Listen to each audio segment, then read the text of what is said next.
تہجد کی نماز، جس کو صلاۃ اللیل بھی کہتے ہیں، یہ بڑی عظیم نعمت ہے. کہنے کو تو یہ فرض یا واجب نہیں ہے، اللہ تعالیٰ نے اپنے بندوں پر رحمت اور شفقت کرتے ہوئے اس کو فرض قرار نہیں دیا کہ ہر آدمی کے ذمہ لازم ہو کہ وہ ضرور تہجد پڑھے اور ضرور رات کی نماز پڑھے. اگر ایسا کر دیتے تو ہم جیسے کمزور لوگ پتہ نہیں کہاں جاتے. اللہ تعالیٰ نے فرض لازم تو نہیں کیا، لیکن سنت بنایا اس کو، اور سنت بھی ایسی ہے کہ اس کے ذریعے جو باطن کے مدارج طے ہوتے ہیں اور اس کے ذریعے جو انسان کی روحانی ترقی ہوتی ہے وہ کسی اور عمل میں شاید نہیں. اللہ تعالیٰ نے رات کی تاریکی میں نماز پڑھنے اور اللہ تعالیٰ کے ساتھ رابطہ جوڑنے میں جو تاثیر رکھی ہے عجیب و غریب ہے، اور کوئی دوسرا عمل اس کی ہمسری نہیں کرتا. ان ناشئۃ اللیل ہی اشد وطئا واقوم قیلا. رات کا وقت ہوتا ہے، دن کے وقت میں انسان اپنے دنیا کے کام دھندوں میں لگا ہوا ہے، دل کہیں ہے، دماغ کہیں ہے، خیالات منتشر ہیں، اور کبھی کوئی بیچ میں حائل ہو گیا، کبھی کوئی بیچ میں حائل ہو گیا، یہ سلسلہ چلتا رہتا ہے. لیکن رات کی تاریکی میں جب اللہ جل جلالہ سے رابطہ جوڑا جاتا ہے تو اللہ تبارک و تعالیٰ اس وقت خصوصی فضل و انعام فرماتے ہیں. ایک حدیث میں ہے کہ رسول کریم سرور دو عالم صلی اللہ علیہ وسلم نے ارشاد فرمایا کہ جب رات کا 1/3 حصہ گزر جاتا ہے تو اللہ جل جلالہ آسمان دنیا پر نزول فرماتے ہیں، اور ان کی طرف سے یہ اعلان عام ہوتا ہے کہ ہے کوئی مغفرت طلب کرنے والا جس کی میں مغفرت کروں، ہے کوئی رزق مانگنے والا جس کو میں رزق دوں، ہے کوئی جو مبتلا آزار ہو، مصیبت میں مبتلا ہو، جس کو میں عافیت عطا کروں. اللہ جل جلالہ کی طرف سے یہ اعلان ہو رہا ہوتا ہے پہلے 1/3 رات گزرنے کے بعد. مسلسل یہ اعلان اللہ تعالیٰ کی طرف سے جاری رہتا ہے صبح تک. تو گویا اللہ جل جلالہ کی خصوصی رحمت متوجہ ہوتی ہے ان اوقات میں اپنے بندوں کی طرف، اور جو بندے اس وقت میں اللہ جل جلالہ سے اپنا رابطہ جوڑتے ہیں اور تعلق قائم کرتے ہیں وہ اللہ تعالیٰ کی ان رحمتوں کے سزاوار ہوتے ہیں. بڑا قیمتی وقت ہے جو اللہ تبارک و تعالیٰ نے یہ رکھا ہے، اور اس رات کی نماز میں بڑی ہی عظیم فضیلت رکھی ہے. اور آپ صحابہ کرام کو چونکہ نماز فرض نہیں تھی ترغیب دیتے تھے.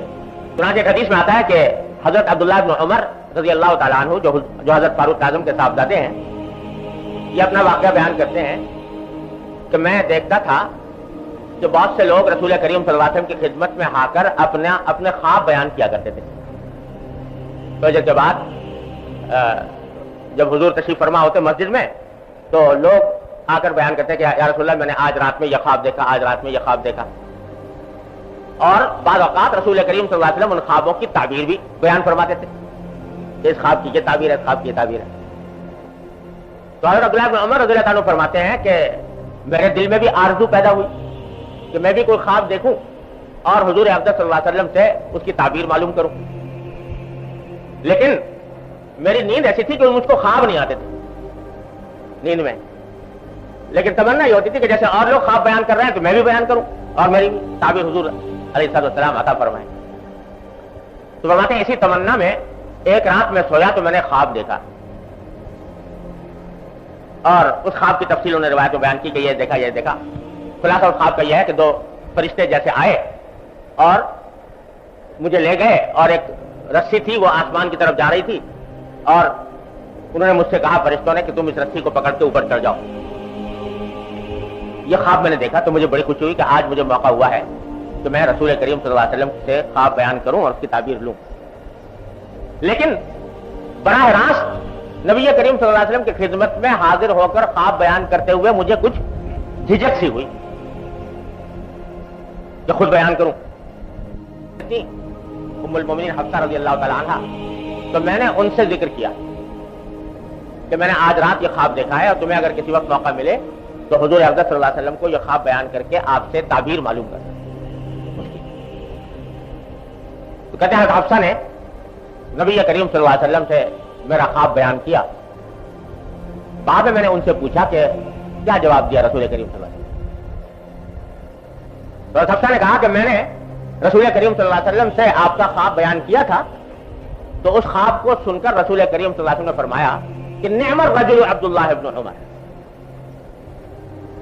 دو جملے فرمائے. ایک جملہ یہ کہ عبداللہ ابن عمر بڑا اچھا آدمی ہے، عبداللہ ابن عمر بڑا اچھا آدمی ہے. اور پھر دوسرا جملہ فرمایا لو کان یصلی من اللیل، کاش کہ وہ رات کو بھی نماز پڑھا کرے. اچھا آدمی ہے لیکن کاش کہ وہ رات کو بھی نماز پڑھا کرے.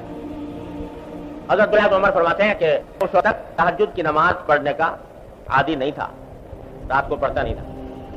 لیکن جس دن سے میں نے نبی کریم سرور دو عالم صلی اللہ علیہ وسلم کا یہ ارشاد سنا کہ عبداللہ ابن عمر اچھا آدمی ہے، کاش کہ وہ رات کو نماز پڑھا کرے، تو اس دن سے الحمدللہ کبھی تہجد فرض اور واجب نہیں، اس واسطے اس طرح کا حکم تو نہیں دیتے جیسے 5 نمازوں کا، لیکن ترتیب دیتے.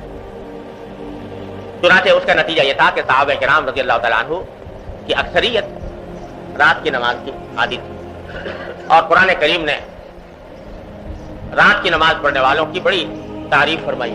کانوا قلیلا من اللیل ما یہجعون وبالاسحار هم یستغفرون. سورہ مزمل پوری اسی رات کی نماز کے لیے نازل ہوئی ہے. تو یہ ہے بڑی عظیم نعمت. اور جو شخص اللہ تبارک و تعالیٰ کے راستے پر چلنا چاہتا ہو، اپنی اصلاح چاہتا ہو، اس کے لیے یہ یوں سمجھو کہ تقریباً ضروری جیسے اعمال میں سے ہے کہ رات کی نماز کا کچھ حصہ وہ پائے، کم از کم اس کا عادی بنے. البتہ حضرت والا نے جو یہاں پر بات ارشاد فرمائی ہے وہ ہم جیسے کمزور لوگوں کے لیے اس نعمت سے فائدہ اٹھانے کا آسان طریقہ حضرت نے بتایا. نماز تہجد کی اصل وقت تو ہے آخر شب، آخری رات کا جو رات کا جو آخری حصہ ہے وہ افضل وقت ہے تہجد کا. بلکہ فقہاء کرام نے یہ فرمایا ہے کہ اگر رات کو 3 حصوں میں تقسیم کیا جائے تو دوسرا تہائی حصہ یہ افضل ترین وقت ہے کہ آدمی اس وقت میں تہجد پڑھے، پھر چاہے بعد میں سو جائے اور پھر فجر کے لیے اٹھے. اور اگر رات کو 2 حصوں میں تقسیم کیا جائے تو آخری حصہ جو ہے وہ زیادہ افضل ہے تہجد کے لیے. تو اصل بات یہ ہے کہ آدمی کو چاہیے کہ اس کا اہتمام کرے کہ اللہ تبارک و تعالیٰ توفیق دے تو آخر شب میں بیدار ہو کر تہجد کی نماز ادا کرے. لیکن ایک حدیث ہے جو معجم طبرانی میں مروی ہے، اس میں رسول کریم صلی اللہ علیہ وسلم نے ارشاد فرمایا کہ لا بد من صلاۃ باللیل ولو حلب شاہ، کہ رات کے وقت میں کچھ نماز پڑھنا ضروری ہے.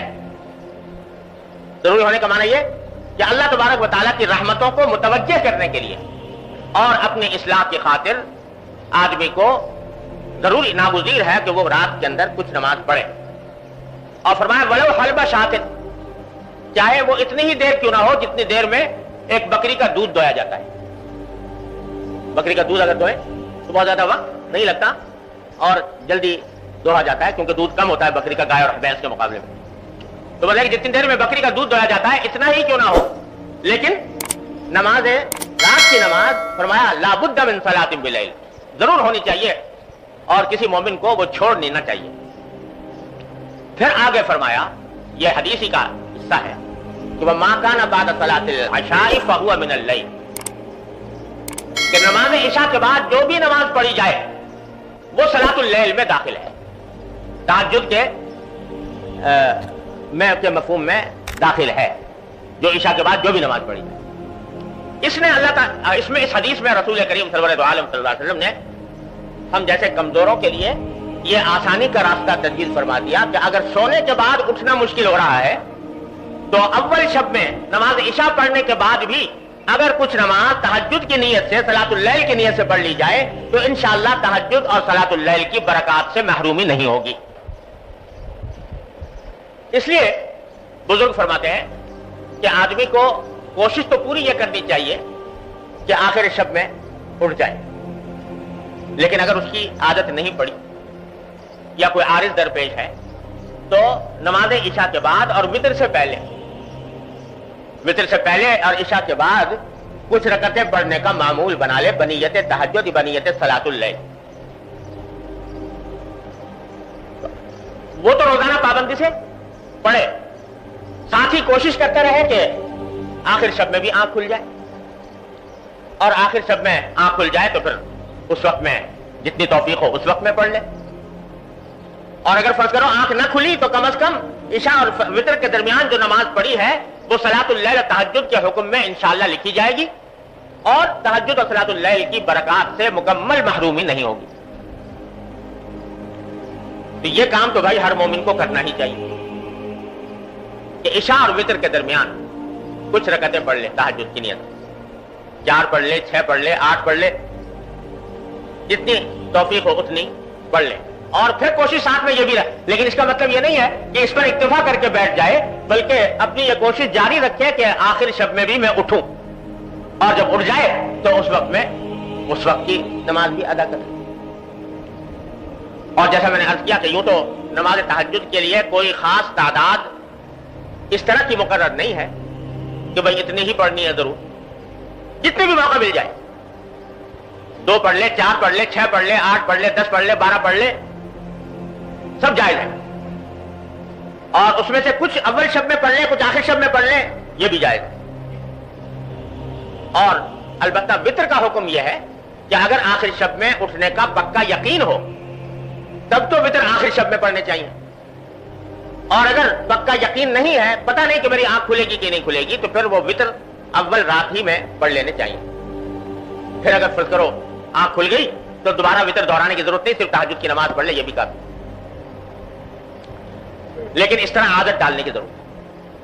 اور یہ جو میں نے عرض کیا کہ آخر شب میں اٹھنے کی کوشش کرے، اس کے لیے حضرت والا نے ایک اور، ہمارے حضرت والا حضرت ابو بکر رضی اللہ تعالیٰ عنہ کا عجیب یہ مزاج تھا کہ کمزور سے کمزور اور بے ہمت سے بے ہمت آدمی کے لیے بھی کچھ نہ کچھ نسخہ تجویز فرما دیتے کہ کوئی یہی نہیں کہ کوئی با ہمت بڑا طاقتور اور مضبوط آدمی ہو تو وہی عمل کر سکتا ہے، نہیں، جو کمزور ہیں، بے ہمت ہیں، ان کے واسطے بھی کوئی نہ کوئی آسان نسخہ ایسا تجویز فرما دیتے تھے کہ عمل کر لیں تو انشاءاللہ اس کا کچھ نہ کچھ نفع ان کو ہو جائے. تو حضرت نے فرمایا جن لوگوں کی کو آخر شب میں اٹھنے کی عادت نہیں ہے تو وہ ایک کام کر لیں.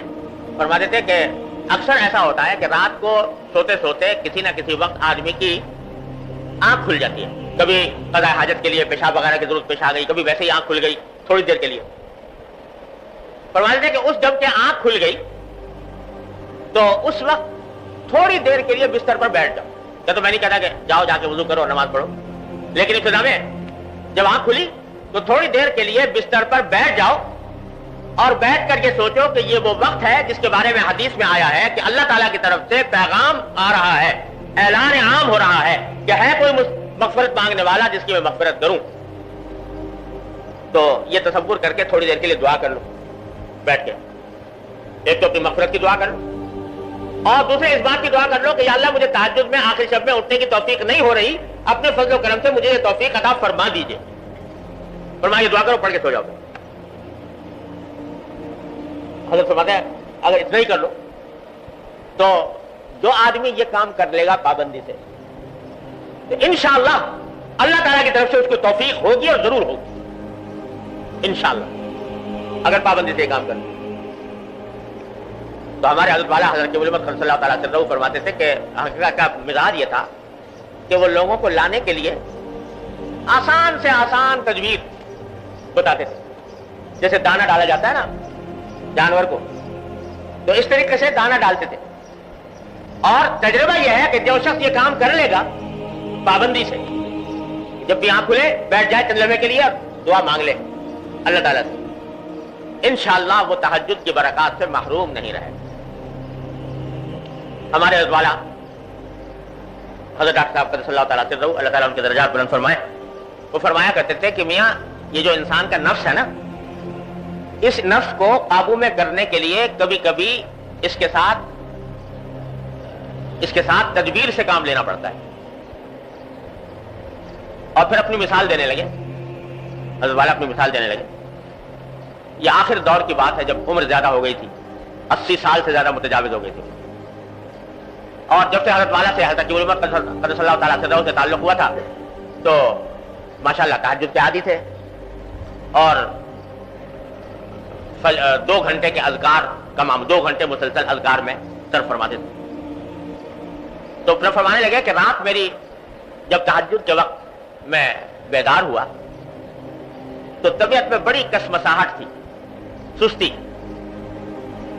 طبیعت تھکی ہوئی تھی اور اٹھنے کو دل نہیں چاہ رہا تھا۔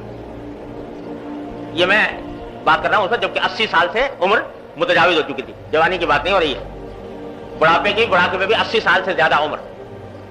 تو فرمانے لگے کہ طبیعت میں کشمکشاہٹ پیدا ہوئی اور دل نے یہ کہا کہ بھائی تمہاری طبیعت خراب چل رہی ہے، کمزور ہو، تھکے ہوئے ہو، نیند بھی ضروری ہے صحت کے لیے، اگر نیند پوری نہ ہوئی تو بیماری ہونے کا اندیشہ ہے۔ تو ایسے میں تہجد کوئی فرض واجب تو ہے نہیں، لہذا اگر ایسے حالت میں چھوٹ جائے تو کیا مذائقہ ہے، یہ طبیعت میں خیال وارد ہوا۔ تو جب یہ خیال آیا تو میں نے یہ کہا کہ ٹھیک ہے، واقعتاً تہجد کوئی فرض واجب نہیں ہے اور کوئی ضروری نہیں کہ آدمی اس حالت میں بھی جبکہ کمزور ہے، بوڑھا ہے، ضرور کرے۔ لیکن میں نے کہا کہ دیکھو یہ رات کا وقت ہے جس میں اللہ تعالیٰ کا منادی آواز لگا رہا ہے کہ ہے کوئی مغفرت کرنے والا جس کی مغفرت کروں، ہے کوئی رزق مانگنے والا جس کو رزق دوں۔ تو اس رات میں اللہ تعالیٰ کی طرف سے منادی ہو رہی ہے تو یہ اچھا نہیں لگتا کہ بستر پر پڑا رہوں، چلو ایسا کرو نماز نہ پڑھو، اٹھ کے بیٹھ جاؤ اور بیٹھ کے تھوڑی سی دعا کرو۔ تو کہتے ہیں یہ خیال لا کر میں بیٹھ گیا، میں نے بٹھا لیا اپنے آپ، یہ خیال لا کر دعا کرنی شروع کر دی۔ جب دعا کرنی شروع کی تو پھر میں نے کہا کہ بھائی یہاں تک تو آ گئے، دعا کرنی شروع کر دی، تو یہ دعا بغیر وضو کے کر رہے ہو تو ذرا سا آگے بڑھ کے وضو کر لو، تو وضو کر کے اگر دعا کرو گے تو اس میں زیادہ برکت ہوگی، نہ پڑھنا نماز لیکن وضو کر کے دعا کر لو۔ یہ دل کو سمجھایا اور جا کر میں نے وضو کر لیا، وضو کر کے دعا کرنے بیٹھ۔ تو پھر بعد میں دل کو کہا کہ یہ یہاں بستر میں بیٹھ کے کر رہے ہو، مصلے میں بیٹھ کے کر لو یہ دعا۔ تو کہنے لگے میں مصلے پہ جا کے جب پہنچا تو بس اللہ اکبر کر کے نیت بات جلدی سے۔ تو فرمایا کہ انسان کو اپنے نفس کو اس طرح بہلانا پڑتا ہے تب جا کر وہ قابو آتا ہے، جس طرح وہ تمہیں چکر دیتا ہے اور وہ تمہیں بہکاتا ہے تو تم بھی اس کو چکر دو اور تھوڑا سا اس کو بہلا کر لے جاؤ، تھوڑا سا آگے بڑھاؤ۔ اور تجربہ یہ ہے کہ جب آدمی اپنے نفس کو اس طرح قابو کرنا چاہتا ہے تو اللہ تبارک و تعالیٰ کی طرف سے مدد بھی ہوتی ہے۔ تو بھائی حضرت والا یہاں پر یہ فرما رہے ہیں کہ بھائی اگر فرض کرو آخر شب میں اٹھنے کی توفیق نہیں ہو رہی تو اتنا کر لو کہ اول شب میں ہی عشاء کے بعد کچھ نماز بطور تہجد پڑھ لیا کرو، اور اس میں یہ نیت رکھو کہ انشاءاللہ آخر شب میں بھی اٹھیں گے۔ تو حضرت فرماتے ہیں کہ طبرانی کی روایت میں اس کی صاف تصریح ہے کہ اگر کسی کو افضل طریقے کی ہمت نہ ہو تو چھوڑ دینے سے اس جائز پر عمل کر لینا بہتر ہے۔ اسی طرح بیداری کا اگر یقین نہ ہو تو بعد عشاء سب معمولات کو ادا کر لینا بہتر ہے۔ یہ کام تو بھائی ہر مسلمان کو اس سے محروم نہ رہنا چاہیے۔ جب اللہ تعالیٰ نے اتنی آسانی پیدا فرما دی تو اس سے محروم نہ رہنا چاہیے۔ عشاء کے فرضوں اور سنتوں کے بعد اور وتر سے پہلے یہ چند رکعتیں تہجد کی نیت سے پڑھ لی جائیں، اور یہ چونکہ نفلیں ہیں اور نفلی عبادتوں میں اللہ تبارک و تعالیٰ نے بڑی وسعت رکھی ہے، توسع رکھا ہے۔ اس میں بہتر یہ ہوتا ہے کہ ذرا طویل قرات ہو، طویل رکوع ہو، طویل سجدے ہوں، اور رکوع اور سجدے کے اندر جو معصور دعائیں ہیں وہ بھی پڑھنی، مسنون دعائیں جو رسول کریم صلی اللہ علیہ وسلم قرآن کریم کی دعائیں یا نبی کریم صلی اللہ علیہ وسلم سے جو دعائیں مسنون طور پر ثابت ہے، مناجات مقبول وغیرہ میں جو لکھی ہوئی ہے، وہ سجدے کی حالت میں، رکوع کی حالت میں مانگتے رہنا، یہ بھی نبی کریم صلی اللہ علیہ وسلم کی سنت۔ حضرت عائشہ رضی اللہ تعالیٰ عنہ بیان فرماتی ہے کہ ایک مرتبہ رات کو میری آنکھ کھلی تو میں نے نبی کریم صلی اللہ علیہ وسلم کو اپنے بستر پر نہ پایا، تو میں چراغ ہوتے نہیں تھے کمرے میں، تو میں نے ہاتھ سے ٹٹولنا شروع کیا کہ حضور کہاں تشریف لے گئے ہیں. ٹٹولتے ٹٹولتے میرا ہاتھ جو ہے نبی کریم صلی اللہ علیہ وسلم کے مبارک انگوٹھے پاؤں کے انگوٹھوں پر پڑا, اور وہ انگوٹھے کھڑے ہوئے تھے, یعنی سجدے کی حالت میں تھے. آپ تہجد پڑھ رہے تھے, سجدے کی حالت میں تھے. پھر میں نے جب قریب پہنچی تو میں نے سنا کہ رسول کریم صلی اللہ علیہ وسلم سجدے کی حالت میں ہیں, اور یہ فرما رہے ہیں کہ اللہم انی اعوذ برضاک من سخطک وبمعافاتک من عقوبتک واعوذ بک منک لا احصی ثناء علیک انت کما اثنیت علی نفسک. یہ دعا مانگ رہے ہیں سجدے میں کہ اللہم انی اعوذ برضاک من سخطک, یا اللہ میں آپ کی ناراضگی سے آپ کی رضامندی کی پناہ مانگتا ہوں.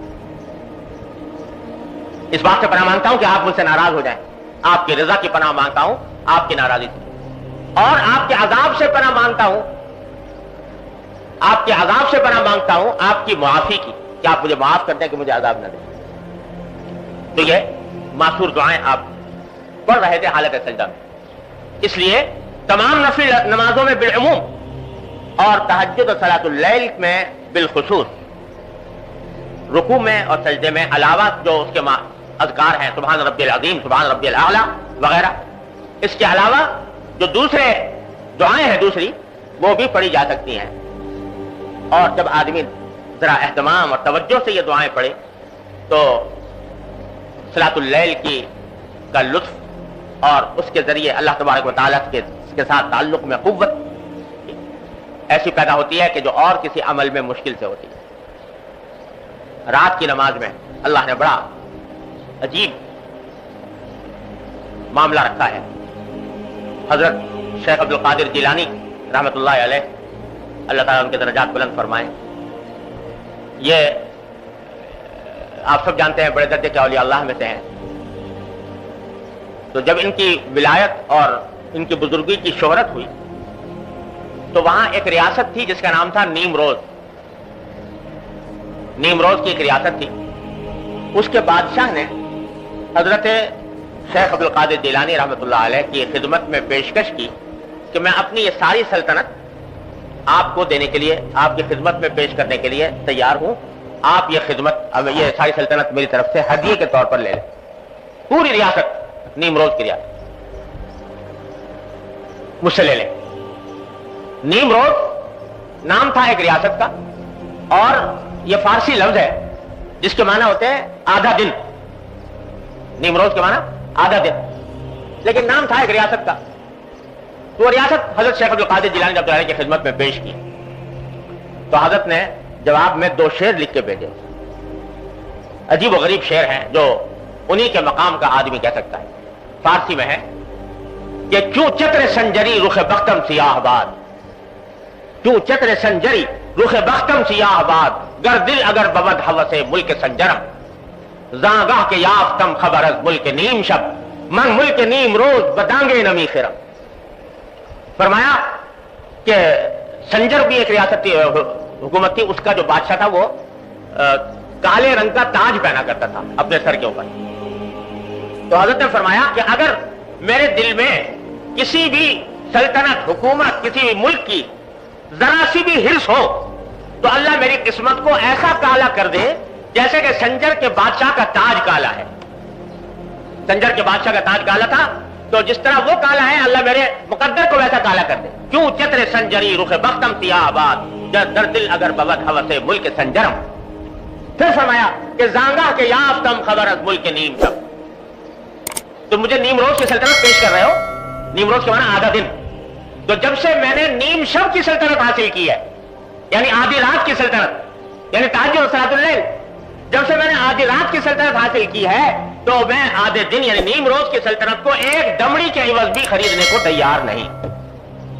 جو نعمت اللہ تعالیٰ نے مجھے صلاۃ اللیل میں عطا فرما دی, تو اللہ تبارک و تعالیٰ اپنے فضل و کرم سے اس کا کچھ حصہ ہمیں بھی عطا فرما دے.